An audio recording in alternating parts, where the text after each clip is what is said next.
Bonjour à tous et bienvenue dans la tour de commandement, votre source d'information pour le format commandeur de Magic. Je suis Eronyme et je serai votre commandant durant toute cette vidéo. Et bien aujourd'hui on va attaquer un petit sujet, tout simplement j'ai décidé de parler d'un sujet en rapport un petit peu avec la vidéo Aminatou sur le deck Mentor, puisqu'on va parler un petit peu d'erreurs de deck building, des erreurs assez classiques, ou du moins classiques pour moi, parce que j'ai pu les faire pendant un moment ou même les voir pendant un petit bout de temps. Donc du coup j'ai décidé de vous en parler un petit peu. Alors, avant tout, je fais un petit disclaimer comme on dit en anglais, pour vous expliquer un petit peu le contexte et comment ça va se passer. C'est-à-dire tout simplement que c'est des erreurs que j'ai rencontrées, que j'ai vues personnellement, que ça soit directement en jeu ou alors via des vidéos YouTube, etc. Donc voilà, c'est un ressenti personnel sur les erreurs qui sont faites. Alors après, ça veut pas dire que ce ne sont pas des erreurs. Je pense que généralement, ça en est quand même. C'est juste que je ne les connais pas toutes. Donc du coup, je le dis tout de suite, si jamais vous avez des erreurs que je n'ai pas listées, tout simplement, et que vous connaissez, que vous avez déjà rencontrées, que vous avez faites vous-même, que vous avez vu d'autres personnes faire, n'hésitez pas à le dire en commentaire de la vidéo. Et je vous invite évidemment, comme d'habitude, à la liker, la partager, enfin la liker ou la disliker si vous n'avez pas aimé, à la partager, etc. À vous abonner à la chaîne si ce n'est pas déjà fait, voilà, comme ça vous le savez. Et aussi, je le dis tout de suite, n'hésitez pas à aller sur Twitter pour nous suivre, donc la tour de commandement @tourdecom avec 2 M et Eronyme, donc @EronymFR. Vous avez également notre adresse mail si jamais vous voulez balancer un sujet de conversation assez long, enfin un sujet de vidéo carrément, c'est tourdecommandement@gmail.com. Donc voilà, je vous invite vraiment à aller là-dessus pour nous contacter et pour surtout être au courant des prochaines news en fait et des prochaines vidéos. Voilà, bon ça c'est dit. Voilà, le petit instant pub est passé. De l'autre côté, le but de cette vidéo ici, ça n'est pas juste de dire « Ah, vous faites des erreurs ». Non. Le but ici, ça va être de faire en sorte tout simplement d'apprendre de vos erreurs, de remarquer si vous en avez fait, d'essayer de réfléchir un petit peu vous de votre côté, bon et moi aussi, hein, parce que je l'ai fait encore certaines. Est-ce que je peux pas les éviter? Est-ce que je les fais encore? Est-ce que je les fais beaucoup? Est-ce que ça m'arrive juste une fois de temps en temps? Et surtout d'apprendre de ces erreurs-là. Est-ce qu'il n'y a pas des cartes qu'on surcote et des cartes qu'on sous-cote par hasard? Donc voilà, on n'est pas là pour critiquer les personnes qui les font, on est juste là pour les montrer de manière à ce qu'on puisse passer un cap en fait et progresser dans la création de decks Commander. Donc du coup, il y a aussi autre chose dont je dois vous parler qui est assez paradoxal, mais en même temps qui se justifie assez facilement, c'est qu'il y a certaines erreurs, et du coup, bon, les conseils qui vont avec, hein, puisque voilà, je ne fais pas juste que dire des erreurs, je vais vous donner des conseils pour les éviter, mais en fait qui sont un petit peu en contradiction. Pourquoi? Parce qu'en fait, il y a plusieurs paramètres qui jouent, notamment déjà tout simplement l'argent que vous allez mettre dans le jeu, puisqu'on dépense pas tous la même somme d'argent dans Magic, hein, que ce soit en achat de cartes, à l'unité ou en booster ou les produits commandeurs, etc. Donc du coup ce sont quand même, c'est quand même un paramètre très important. De l'autre côté on a aussi tout simplement le fait du groupe de jeu dans lequel vous êtes. C'est-à-dire que j'ai joué dans des groupes de jeu assez optimisés, maintenant je suis dans un groupe de jeu un peu plus fun. Donc du coup c'est vrai que j'ai pu expérimenter déjà ces deux types de gameplay là, on va dire, d'ambiance de jeu. Et du coup vous ça peut être soit l'un soit l'autre, et du coup les conseils ne s'appliquera pas forcément. Ou pas autant selon le type de gameplay que vous avez dans votre groupe. Voilà. Donc bon, sachant que j'ai également 2-3 petites précisions à faire, la vidéo va être très courte. Elle va être beaucoup plus courte que celle que vous avez eue avant. Et également, il est possible que durant les prochaines semaines, il y ait une petite pause des vidéos parce que je vais vous préparer quelque chose de nouveau. Et ça va me prendre un petit peu de temps. Donc voilà, j'espère qu'au niveau des délais, ça sera bon. Voilà, que tout sera bien timé. Mais voilà, donc il est possible qu'il y ait une petite coupure, une courte coupure, le temps que tout soit fait, mais voilà, je pense que vous serez content du résultat. Bref, on va commencer avec un sujet que j'ai abordé dans la vidéo Aminatou. Alors, il n'y a pas de classement particulier, hein, voilà, j'ai fait un petit peu à l'arrache, avec les sujets qui me venaient le plus, enfin le plus rapidement, et du coup, voilà, bon, il n'y a pas vraiment de tri particulier, je voyais c'était assez compliqué de ranger dans les cases. Alors, je vais vous parler déjà du premier sujet, ce sont tout simplement les anti-bêtes à cible unique. Alors là, j'ai quelques exemples, deux très fameux, qui sont tout simplement Chemin vers l'exil et Retour au pays, donc de très bons anti-bêtes, hein, je veux dire un éphémère, enfin de chaque côté un éphémère pour un blanc, qui dit retirer la créature ciblée de la partie, exiler-la, enfin en gros voilà. Et d'un côté, son contrôleur va soit aller chercher un terrain de base et le mettre engagé en jeu, soit gagner des points de vie pour retour au pays. Égal à la force, évidemment. Donc, ce petit côté-là, j'aime bien, voilà, c'est des très bons anti-bêtes, hein. Mais en fait, on est en commandeur. En commandeur, la menace ne vient pas forcément que des créatures. C'est-à-dire que vous allez avoir les artefacts, les enchantements, selon les decks que vous allez affronter. Même sur un deck qui se base sur les créatures, imaginons c'est un deck jeton, un anti-bête comme Chemin vers l'exil, eh ben, vous n'allez pas vraiment avoir beaucoup d'utilité, à moins que vous visiez le commandant qui est très utile dans le deck en question, que ce soit Trostani, Rhys, ou tout simplement Emara Tandris. Hein. Voilà, donc honnêtement, voilà, dans ce genre de deck, enfin dans ce genre de situation en fait, avec le multijoueur qui est présent et puis le fait qu'on a accès à beaucoup de cartes, enfin à toutes les cartes de Magic quasiment, les créatures, bah, ça reste quand même toujours la façon, enfin ça reste quand même toujours le permanent le plus facile à gérer, que ce soit via les contresorts ou les anti-bêtes qui sont extrêmement nombreux, hein, c'est ce que vous voyez la plupart du temps dans les éditions, on a des anti-bêtes, mais malheureusement, il faut penser flexibilité, encore une fois. On est en commandeur, donc du coup la flexibilité, elle est très importante. Le fait de pouvoir, non pas seulement gérer les bêtes, mais également pouvoir gérer d'autres types de permanents, c'est toujours intéressant. Alors là, je vais vous donner des exemples en blanc-noir, pour rester déjà sur l'une des couleurs que j'ai citées avec Chemin vers l'exil et Retour au pays. On a tout simplement Annulation Angoissier, Destruction Totale et Vindicate, Justification en français. Qui sont en fait trois sorts, enfin deux éphémères et un rituel, qui permettent d'exiler ou de détruire un permanent, alors non-terrain pour annulation angoissée et destruction totale, et permanent tout court, donc même un terrain avec Vindicate, justification. Donc, ce sont des alternatives qui sont intéressantes parce que même si elles coûtent un peu plus de mana, qu'il y a éventuellement une condition avec la perte de points de vie pour annulation angoissée, en fait honnêtement on s'en fout.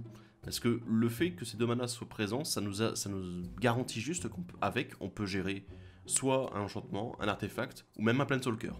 Donc, écoutez, et une bête du coup, oui. Donc du coup, on reste sur cette logique-là que la flexibilité vaut plus que le simple fait d'avoir un anti-bête, même s'il est pas cher. Je veux dire, on est en commandeur, c'est un format qui est beaucoup plus lent. Donc certes, un mana, c'est sûr, c'est beaucoup moins cher, on se dit, mince, c'est pas mal. Mais du coup, voilà, annulation angoissée, c'est quand même plus intéressant qu'un chemin vers l'exil ou un retour au pays. Je vous avais d'ailleurs parlé durant la vidéo à Minatou, là j'y repense tout de suite, mais je vous avais parlé surtout des anti-bêtes qui ne ciblent pas qu'une seule bête en même temps. C'est-à-dire par exemple, je vous avais parlé de cet enchantement blanc dont j'ai encore une fois oublié le nom, qui en fait va exiler un permanent, enfin pas un permanent, si un permanent non-terrain, pour chaque adversaire. Donc du coup ça fait que vous gérez plusieurs choses en même temps. Voilà, vous évitez d'utiliser vos ressources juste dans une petite guéguerre 1 contre 1, c'est-à-dire j'utilise une carte pour détruire ta créature, ou pour l'exiler. C'est je joue une carte pour gérer une créature, un permanent, non-terrain, sur le board de chacun des adversaires. Ce qui est beaucoup plus intéressant pour le coup. Donc je vous y invite vraiment, repensez vraiment à ces anti-bêtes à cible unique qui ne sont pas forcément... voilà, qui sont bien, mais malheureusement qui la plupart du temps ne vous sauveront pas parce que il va vous falloir plus qu'un seul anti-bête, il va vous falloir une vrasse aussi, ça on va en reparler un petit peu plus tard. Mais du coup ce genre de situation, vous avez juste une bête qui dérange vraiment tout le board parmi tous les decks et que vous n'allez pas regretter d'avoir utilisé votre chemin vers l'exil alors que vous en avez besoin pour une autre bête qui va arriver après.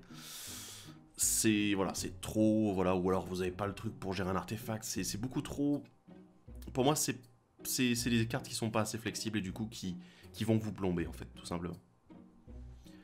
Ensuite, on va parler un petit peu de terrain. Et oui, je vous ai parlé, je vous ai fait une petite vidéo sur comment avoir une bonne mana base, d'ailleurs dans laquelle j'ai oublié pas mal de terrains qui existent.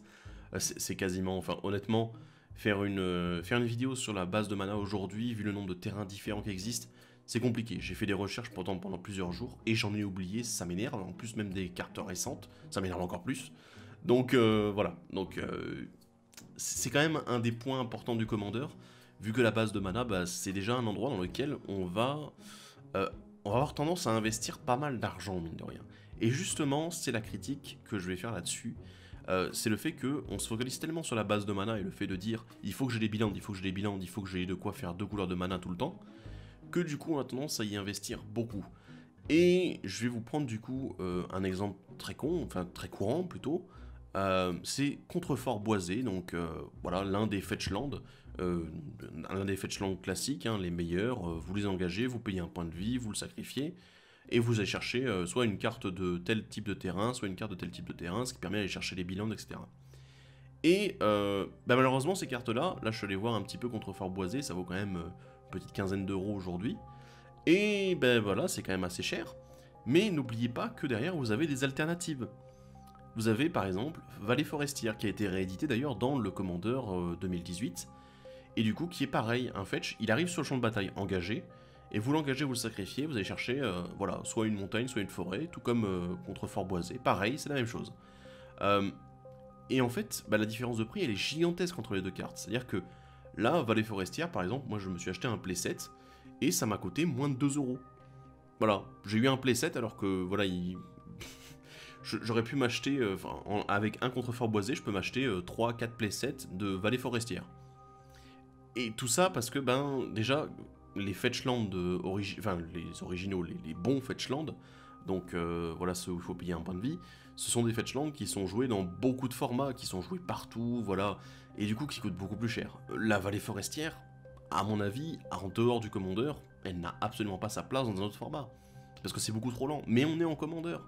Donc du coup, nous, la lenteur, ça nous fait pas trop chier, quoi. Donc, vraiment, essayez de vérifier, d'aller chercher s'il n'y a pas les alternatives, tout simplement, plutôt que d'aller jouer les Raveland blanc-bleu, blanc-noir, etc. Et plutôt que voilà, de les acheter maintenant au prix fort, en plus, parce qu'ils sont en standard en plus. Bon, certes, on peut attendre qu'ils sortent du standard et du coup seront beaucoup moins chers, c'est sûr.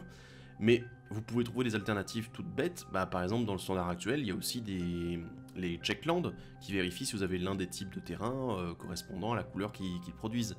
Donc voilà, vous allez prendre par exemple la forteresse glaciaire qui fait du blanc et du bleu. Et bah, à mon avis, actuellement, même si elle est en standard, elle ne doit pas coûter plus de 2 euros.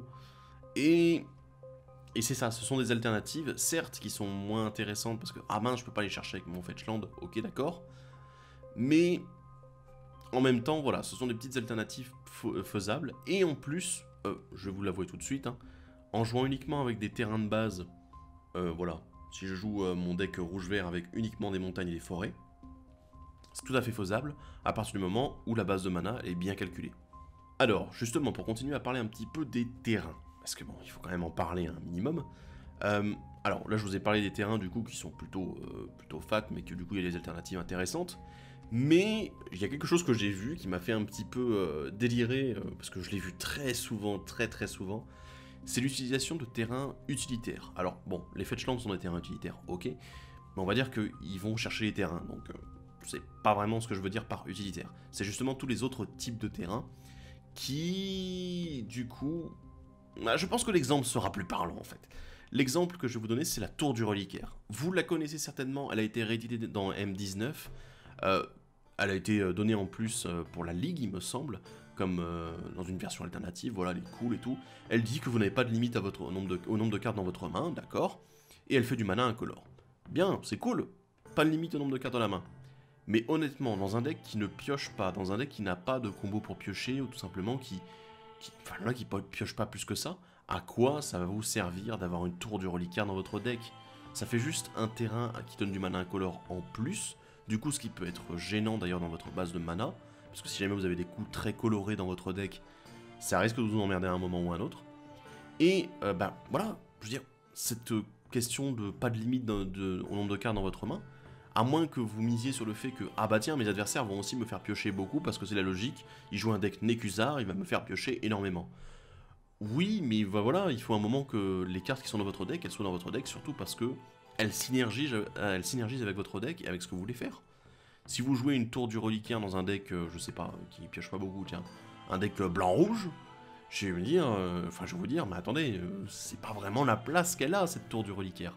Mais dans un deck avec du bleu, je pourrais comprendre un petit peu plus. Et encore, pas tous les decks bleus non plus. Mais voilà, donc j'ai vu pas mal de gens, bah, honnêtement la tour du reliquaire, je pense que c'est la carte que j'ai le plus vue dans des decks dans lesquels elle n'avait rien à faire. Voilà, strictement rien. Et c'est dommage, parce que bon, c'est quand même une bonne carte, et utilisée au bon endroit, bah, c'est sûr qu'elle sera intéressante. Et bah, d'ailleurs, ça vaut également pour d'autres cartes. Je sais que par exemple, on a eu des terrains comment dire, qui ont des capacités activées, qui donnent des capacités par exemple à vos créatures, ou qui font un effet en particulier. Mais si les effets sont pas intéressants vis-à-vis de votre deck, s'ils rentrent pas dans la stratégie du deck, ça vaut pas la peine, quoi, tout simplement. Donc les terrains utilitaires, bah, s'ils sont pas utiles à votre deck, bah, du coup ils sont pas tellement utilitaires, c'est plutôt des boulets.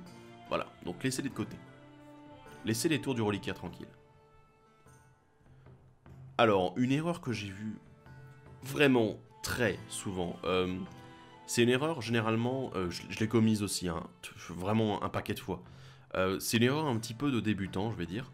Tout simplement parce qu'elle concerne des cartes qui sont excellentes, qui sont très bonnes parfois, ou qui sont juste correctes, mais voilà, qui ont leur petite place, mais dans d'autres formats. C'est-à-dire que des cartes qui ont vraiment, enfin, qui ont été par exemple excellentes en limité, vous allez vous dire, ah bah tiens, je sors de mon avant-première Allégeance de Ravnica, et du coup, bah, j'ai vu cette carte-là, elle est pétée en limité, donc du coup je la mets dans mon commandeur. Ouais, sauf que le problème c'est que le commandeur, on parle quand même de jouer toutes les cartes depuis le début de Magic. Alors là, du coup, ça dépend également de l'argent que vous pouvez investir dans Magic, c'est sûr. Mais honnêtement, une carte qui sera bonne en limité ne sera pas forcément bonne, du coup en dehors. C'est également valable pour des cartes qui sont jouées par exemple en moderne, mais pourquoi est-ce qu'elles sont jouées en moderne? Bah parce que vous pouvez les avoir en 4 exemplaires, et que votre deck, il fait 60 cartes, il en fait pas 100. Donc, ça, vraiment, j'insiste là-dessus, là j'ai deux exemples pour vous qui sont très parlants à mon avis. Un qui va parler plutôt au vieux de la vieille, c'est tout simplement le Faucon de Nuit Vampire. Si vous le connaissez pas, je vous le dis, c'est un vampire chaman qui coûte 3 dans 2 noirs. C'est une 2-3 vol, contact mortel, lien de vie. Oui, il y a eu la version nain, pareil, avec la vigilance à la place du contact mortel qui est sortie dans Kaladesh. Mais bon, là c'est la version originale, le vampire. Et honnêtement, bah, ce vampire, bah, il est cool. Voilà, il a le vol, le contact mortel, le lien de vie, 2-3 pour 3, c'est pas cher. Mais honnêtement, si votre deck ne tire pas avantage du fait que ce soit un vampire, du fait qu'il fait gagner des points de vie en attaquant, ou du fait qu'il a le vol, je veux dire, il sert à rien. Ça va juste être, voilà, ça va être juste être un beau body, d'accord, il a contact mortel et tout, et vous faire gagner quelques points de vie, mais si vous ne tirez aucun avantage de ses capacités, c'est mort. Et l'autre exemple, alors lui c'est un exemple très récent, et justement j'en parle parce que je l'ai vu dans les avant-premières Allégeance de Ravnica, c'est le gobelin de Zurta, qui est un gobelin berserker pour un rouge et un vert, qui est une 2-2 avec l'émeute, donc soit il arrive avec la célérité, soit avec un marqueur +1/+1. Honnêtement, en limité, je l'ai vu, il fait extrêmement mal, c'est extrêmement bon comme créature.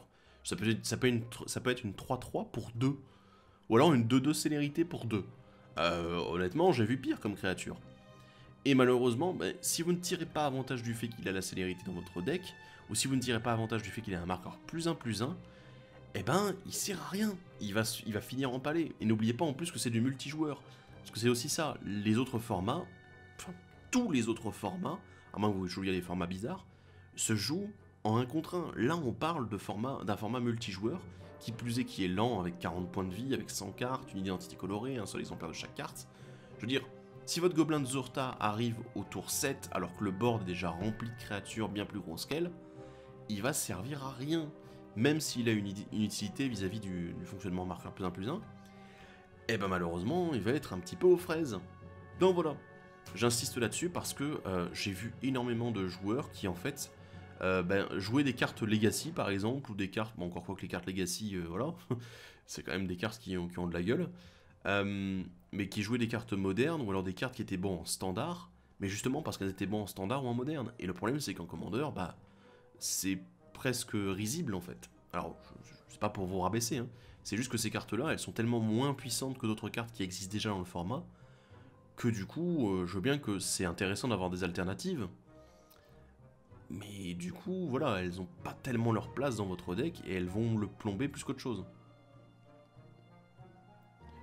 Une autre erreur que j'ai vue, alors ça c'est une négligence, je devrais dire presque, c'est le fait de ne pas calculer les occurrences de mana dans les coûts des cartes. Et donc du coup, de ne pas faire en sorte de choisir le nombre de terrains que vous avez de chaque couleur en conséquence. Voilà, alors je sais qu'il y en a beaucoup qui ne le font pas, moi je ne l'ai pas fait pendant un moment, mais par exemple, quand vous construisez un deck, faites votre courbe de mana. Vous posez les cartes de votre deck, ça va faire beaucoup de cartes, hein, là il faut une bonne table on va dire, pour vérifier tout simplement si la courbe de mana est pas trop haute, si il n'y a pas des creux dans votre courbe de mana, si par exemple à 4 et 5 de mana en coup de mana vous avez absolument rien, ou genre une ou deux cartes, ce qui est absolument ridicule, et ben là vous allez vous dire mince, mon deck il est peut-être pas suffisamment équilibré parce que si je joue avec ce deck là, il y a un moment en fait où je vais avoir une panne, et si mes grosses créatures qui sont beaucoup plus nombreuses en fait que mes petites arrivent plus souvent, ça va être un peu la merde quand même pour les sortir. Donc voilà, j'insiste vraiment là-dessus, et surtout sur le fait aussi de... Alors j'ai parlé de courbe de mana, mais j'ai parlé avant tout d'occurrence de mana.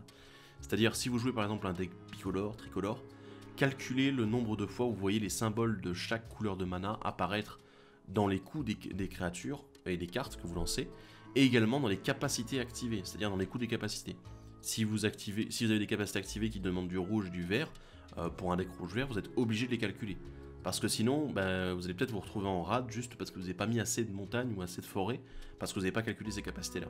Donc voilà, j'insiste vraiment là-dessus parce que c'est quelque chose qu'on fait très souvent, enfin moi je le fais en limité, hein, vraiment je m'y tiens, et généralement les problèmes de mana j'en ai extrêmement peu, je crois que ça a dû m'arriver 5 ou 6 fois depuis que je joue, et je m'y tiens vraiment à fond, et depuis que je l'applique en commandeur, eh ben en fait c'est la même chose, j'ai de moins en moins de problèmes. Et du coup, les problèmes de color death, etc., eh ben, vous les avez plus à partir du moment où vous avez fait le calcul, ou à partir du moment où vous avez vérifié votre courbe de mana, et également les manas qui sont requis, du coup, tout simplement pour que votre deck puisse tourner. Voilà. Ensuite, alors justement, on parle de mana, on parle beaucoup de mana quand même, hein. C'est toujours un petit peu l'un des soucis que les gens ont dans le commandeur. Mais il y a également une autre source de mana que les terrains, ce sont tout simplement les artefacts, les fameux cailloux dont je vous parle tout le temps.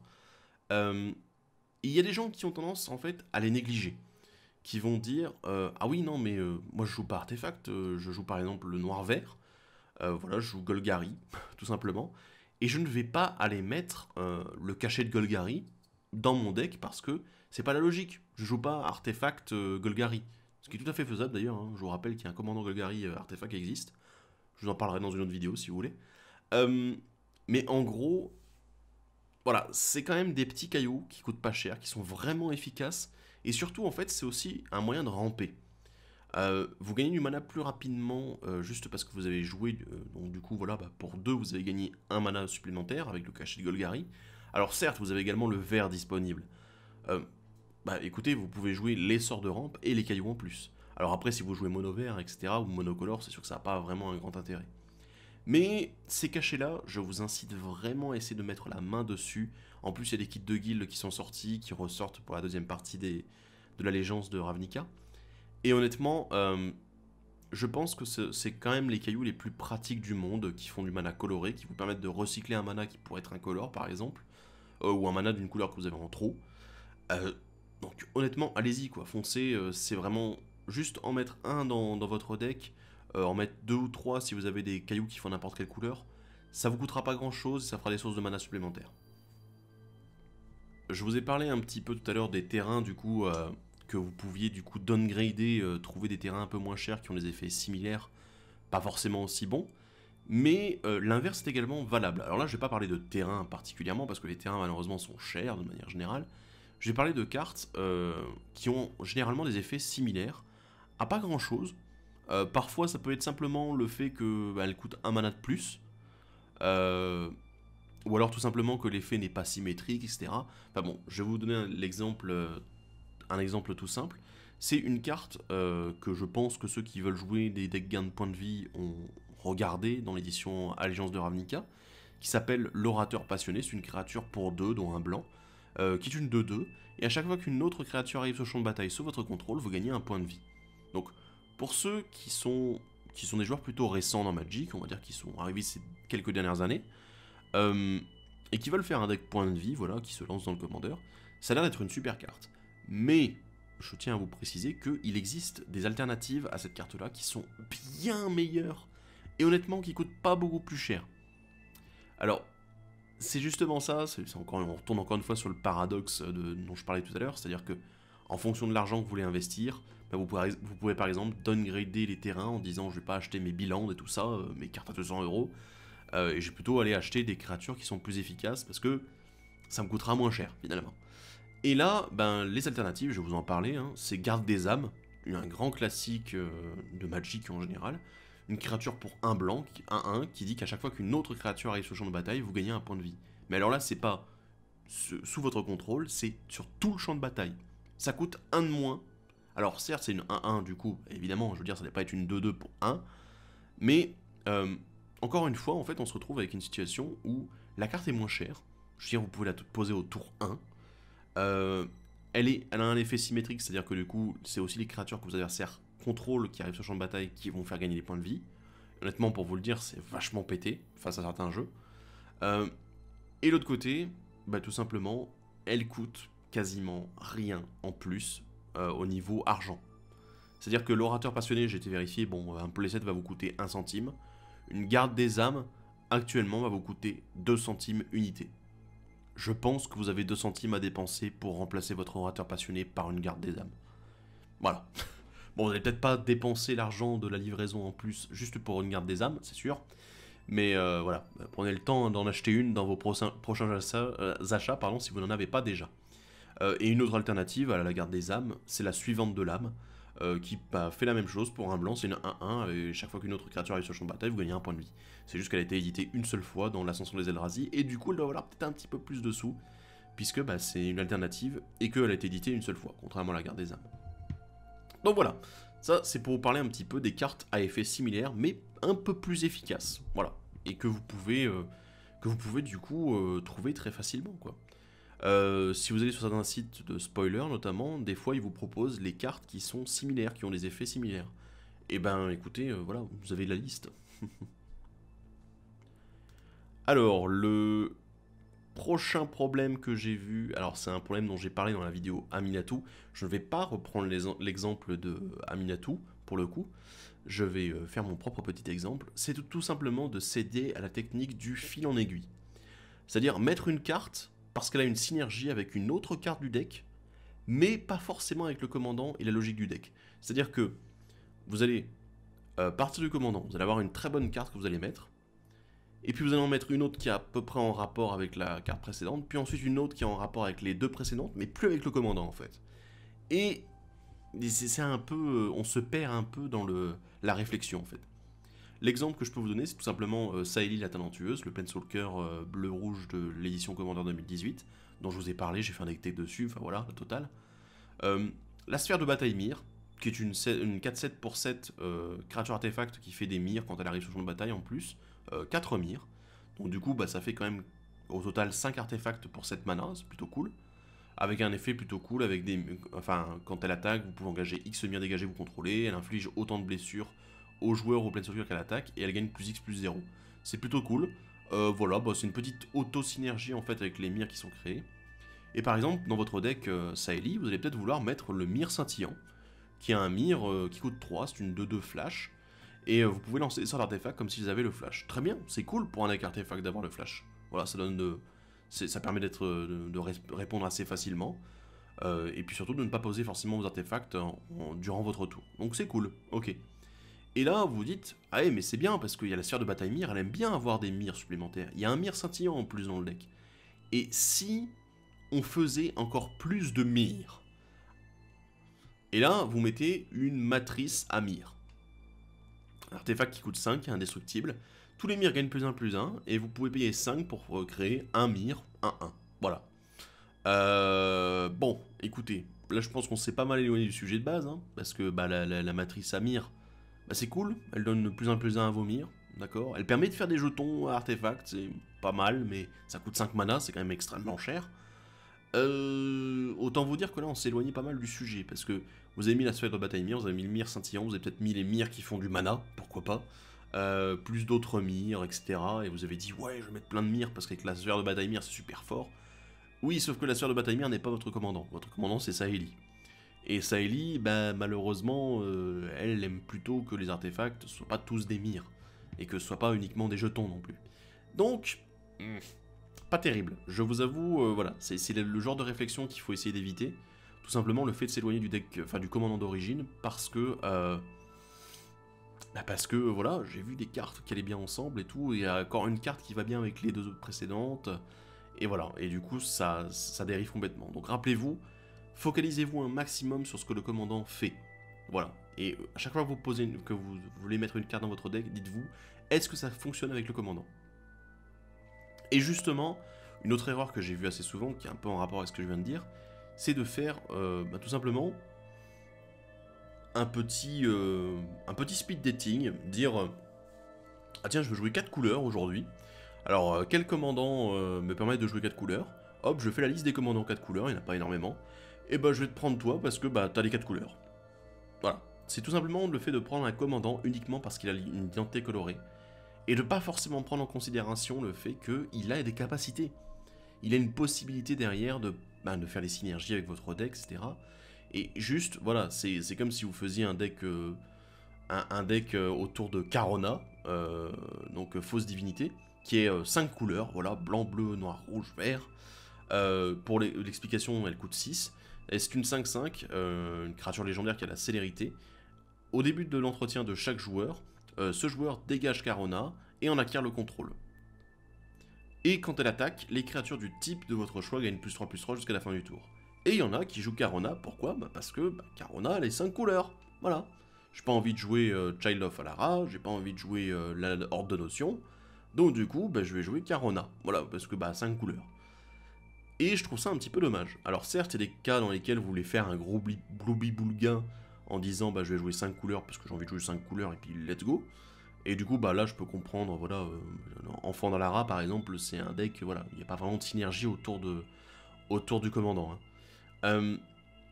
Mais là, Carona, elle a une synergie tribale. Alors après, c'est sûr, les adversaires gagnent le contrôle de Carona au début de leur entretien.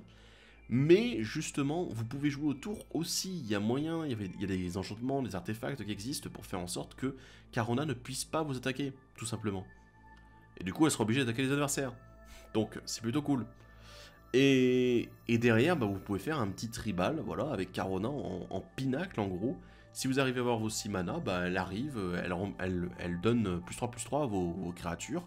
Et puis, ça bourre sévère, quoi. J'ai monté un deck Carona, ça a été un challenge qu'on m'a posé à la boutique où je suis actuellement.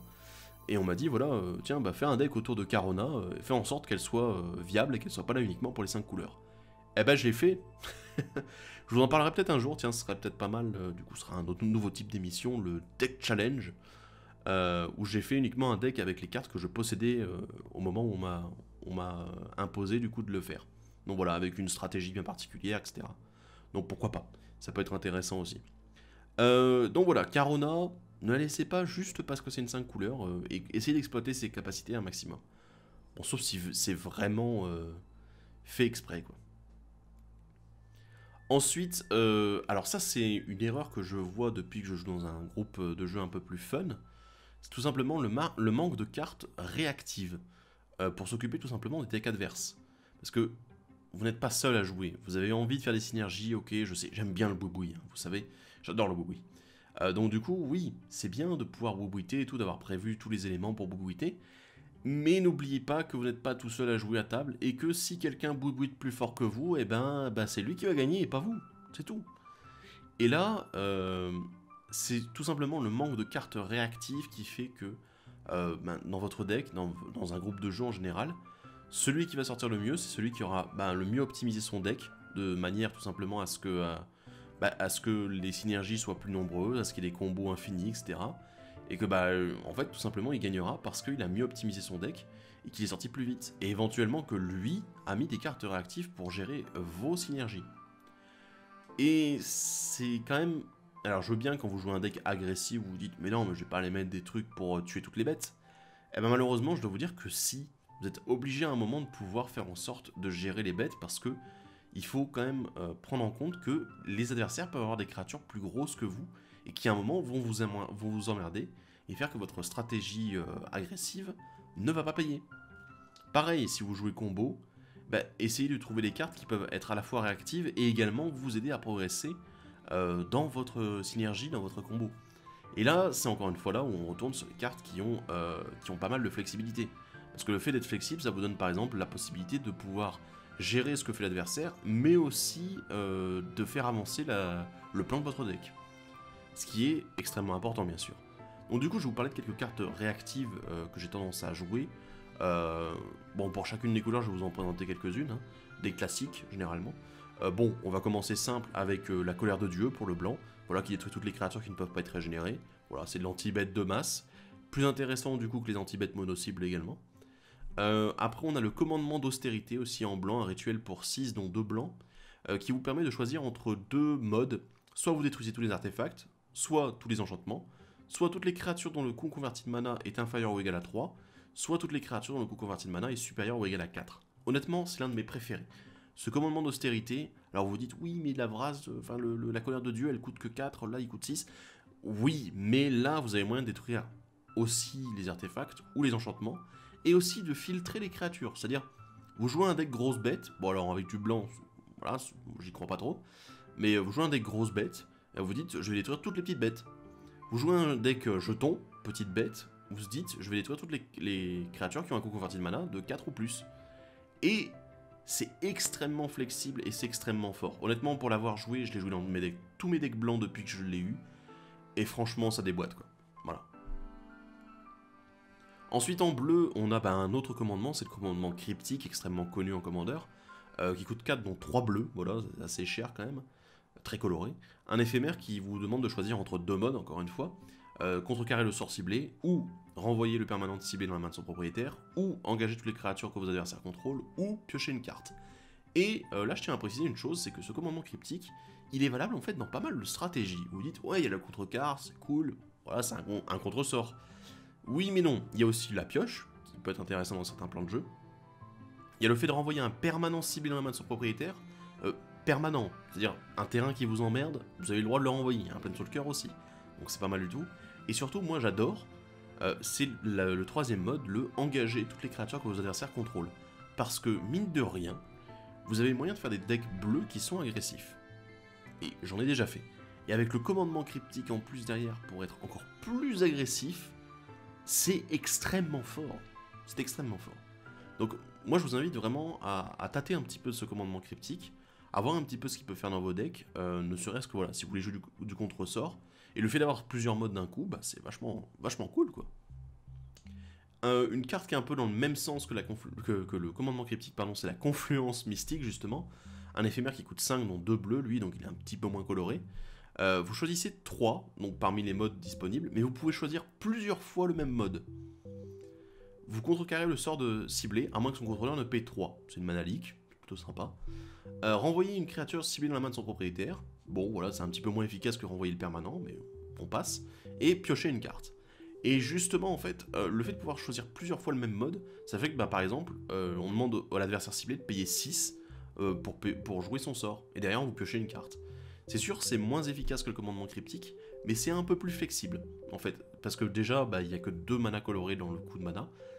Et derrière, voilà, vous pouvez par exemple, tout simplement, essayer de contrecarrer le sort et piocher 2 cartes, ce qui est plutôt cool. Donc voilà, moi j'aime beaucoup aussi la confluence mystique. En noir, on a le déluge toxique, alors là c'est encore une fois une vrasse, qui coûte, c'est un rituel qui coûte 3 dont 1 noir.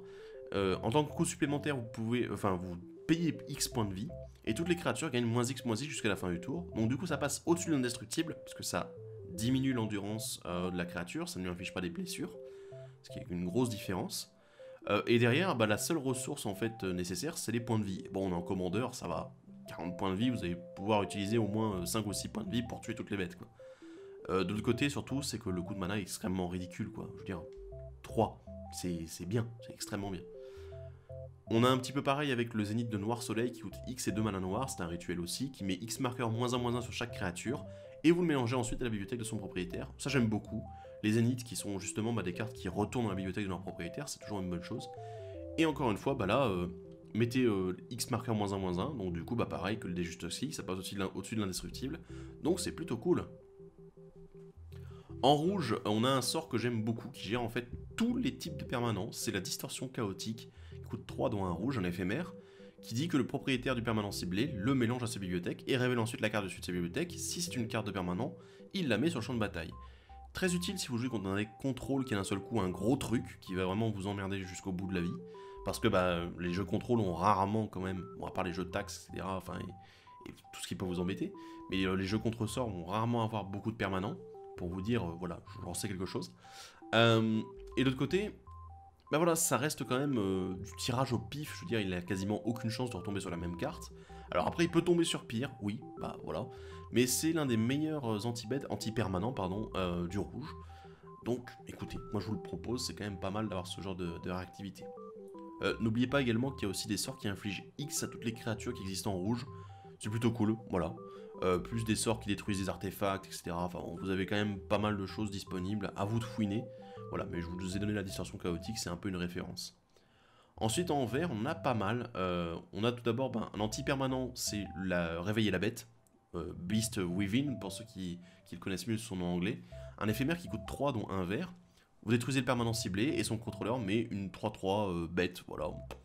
Écoutez, il a une bête, d'accord, mais derrière ça peut gérer quand même pas mal de choses. Donc, voilà, moi je l'ai toujours trouvé bon.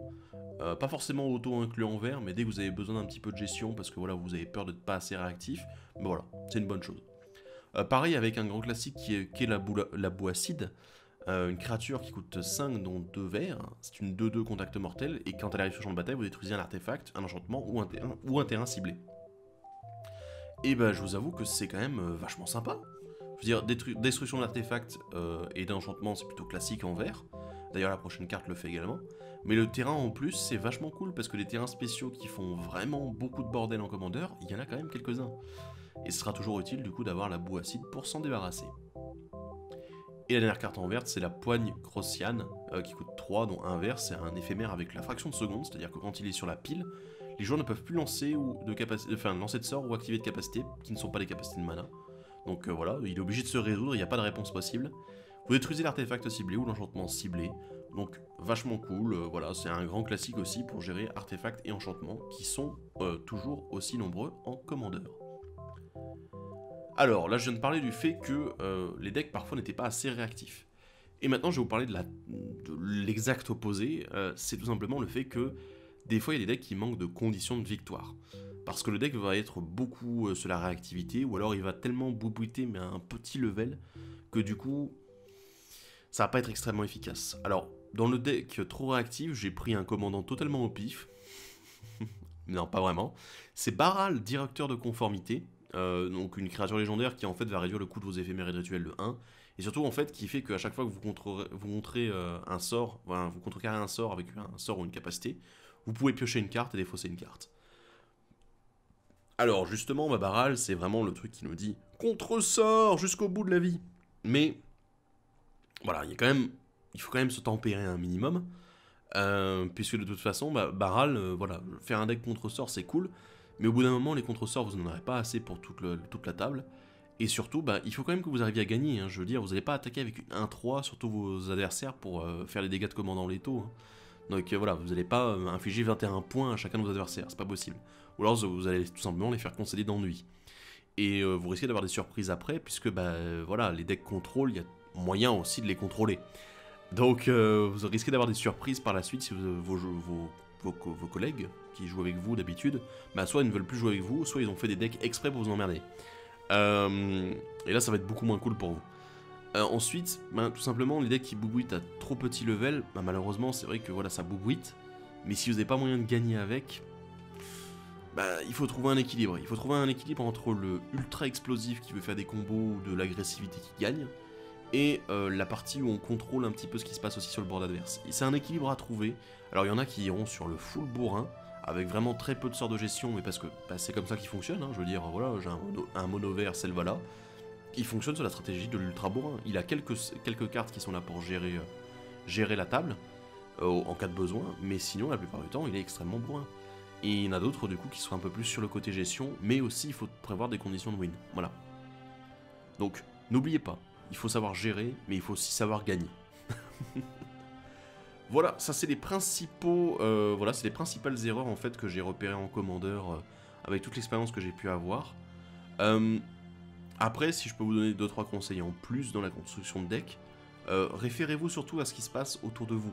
C'est-à-dire, ne dites pas, oui, Eronim m'a dit il fallait absolument que je mette plus de gestion dans mes decks, alors qu'en fait, bah, votre groupe de jeu, c'est un groupe extrêmement fun dans lequel il n'y a pas beaucoup de combos. Il y a quelques petites synergies à droite à gauche qui sont plutôt sympas. Et voilà, ne cassez pas non plus tout le délire avec votre groupe de jeu. N'hésitez pas à en parler avec eux d'ailleurs, c'est toujours bien. De dire, bah écoutez, est-ce que ça vous dirait pas qu'on se fasse quelques petits achats de cartes pour essayer d'améliorer les decks et d'être un peu plus rentre dedans, quoi, de pouvoir se gérer les uns les autres. Voilà, bon, sans dire que vous allez jouer des decks contrôle, hein, mais voilà, je vous propose ça. Donc, c'est vraiment un équilibre entre ce qui est à la fois bon pour votre groupe, ce qui serait bon pour qu'il progresse, pour vous mettre à niveau par rapport au groupe si jamais vous êtes dans un groupe qui est un peu plus compétitif, et aussi vis-à-vis de l'argent que vous allez dépenser, c'est-à-dire ne pas dépenser de l'argent dans des cartes, dans une seule carte. Je veux dire, j'ai acheté très peu de cartes qui coûtent plus de 20 ou 30 euros, hein, honnêtement, dans Magic pour mes decks. Et les quelques cartes sur lesquelles j'ai fait ça, c'est vraiment que j'en avais besoin parce que ça intégrait énormément dans les synergies de mes decks et que j'en avais réellement besoin. Mais derrière, en dessous de ça, j'ai vraiment acheté intelligemment. C'est-à-dire, je vais acheter des cartes qui coûtent 2 ou 3 euros plutôt que d'acheter quelques bombes qui coûtent 100 euros. Voilà, par exemple, je ne possède pas le Liliana du voile. Mais honnêtement, en commandeur, est-ce que j'en ai réellement besoin dans les stratégies, dans les decks que j'ai envie de monter? La réponse, c'est non. Je préfère m'orienter vers d'autres cartes qui sont plus sympas et beaucoup moins chères. Voilà. Donc, ben voilà, écoutez, moi je pense que j'ai tout dit. Hein. On va en rester là. Si jamais vous avez, encore une fois, je le redis, hein, mais si vous avez d'autres erreurs à venir apporter aux yeux des joueurs, ou sur lesquelles vous voulez mon propre retour, bah, n'hésitez pas à en parler. Voilà, dans les commentaires, comme d'habitude, le like, le partage ton de bonne à la voix, l'abonnement aussi, hein, parce que voilà, ça montre aussi qu'on grandit. Et surtout, n'oubliez pas, sur Twitter, vous allez suivre Geoffrey Palmer, celui qui a fait l'introduction de la vidéo avec la fameuse animation de cartes. Vous le trouverez sur @livingcardsmtg, MTG en français. Donc, nous, la tour de commandement sur Twitter, c'est @tourdecom avec 2 M. Et notre adresse mail, si jamais vous voulez proposer des gros sujets pour les prochaines vidéos, bah, c'est tourdecommandement@gmail.com. Et ben, tout simplement, mon propre Twitter, c'est EronimFR, donc @EronimFR. Donc vous pouvez me retrouver là-bas. Je ne tweete pas non plus comme un fou, mais c'est vrai que bon, j'y suis quand même un petit peu. Voilà. N'oubliez pas, hein, on se retrouve pour le prochain épisode. Je ne sais pas sur quoi il sera. Peut-être un autre sujet un petit peu comme ça, un petit peu discussion, un petit peu à la cool. Voilà, ça fait plaisir aussi hein, quand même de l'aborder. Ou peut-être un deck tech sur l'un des commandants de l'allégeance de Ravnica, je n'ai pas encore décidé. C'est possible, voilà. Mais bah, écoutez, restez connectés, voilà, restez sur la tour de commandement. Et puis bah, je vous dis à la prochaine. Salut à tous!